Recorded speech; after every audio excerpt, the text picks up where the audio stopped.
It is said of the Ouroboros that he slays himself and brings himself to life, fertilizes himself, and gives birth to himself. Carl Jung.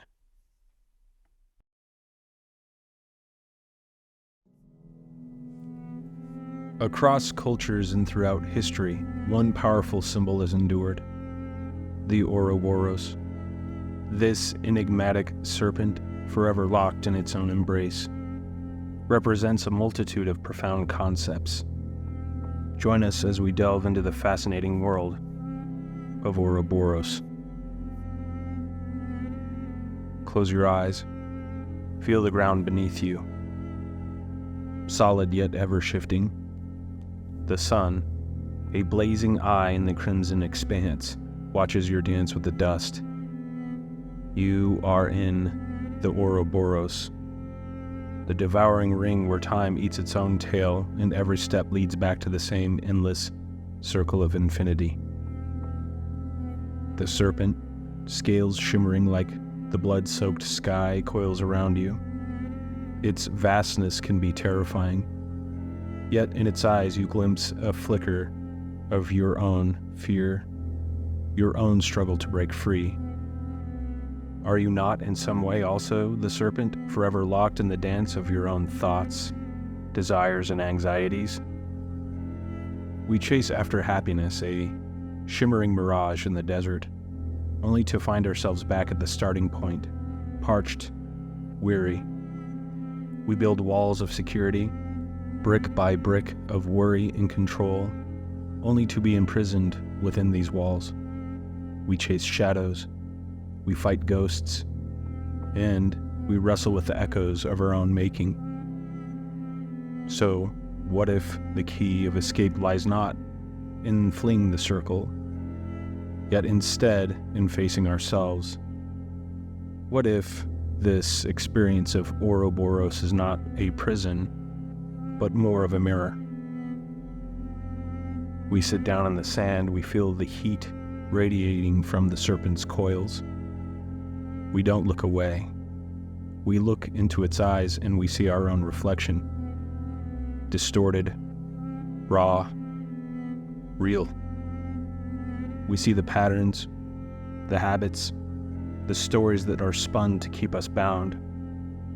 We witness the fear, the anger, and the grasping for control.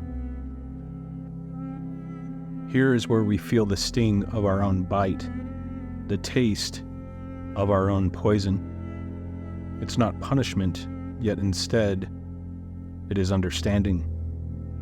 This is the homecoming, the recognition that the serpent is not separate from you. The serpent is you. And in that recognition, a possibility arises. Not a possibility of escape, but one of transformation. We see ourselves clearly, without judgment. The grip of our stories begin to loose. The serpent begins to uncoil, not from the outside, yet somehow from within. This is not a one-time event, a grand awakening followed by eternal bliss. Instead, it is but a dance, a constant remembering, a practice of seeing through the illusion of separation. It is in the letting go, the surrender, the letting be, the falling into the unknown. Here is where we step out of the ring, but not with bravado. Instead, with a gentle awareness. The path beyond is not a straight line, yet instead a spiral, leading us deeper into ourselves and out into the vastness of who and what we truly are. Let us remember that Ouroboros is not just a symbol, it is a living invitation. An invitation to bite our own tail, to taste the essence of our own truth, our own being, and to dance with this dragon, not in fear, yet instead in freedom and liberation.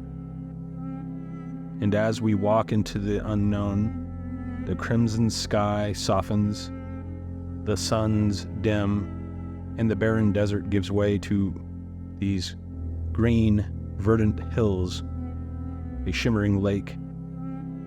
And within its reflection, you see a new you, something present and raw, created and destroyed in the moment, eyes filled with the wisdom of the serpent, this dragon, the courage of the wanderer, and the endless possibility of who we truly are, our truest nature. And so we go forth, and we dance with the dragon. We allow it to be our teacher. We allow it to be our mirror, our reminder that the only way out is through, and the only freedom is found in facing ourselves so fully, so naked, so bare, so completely.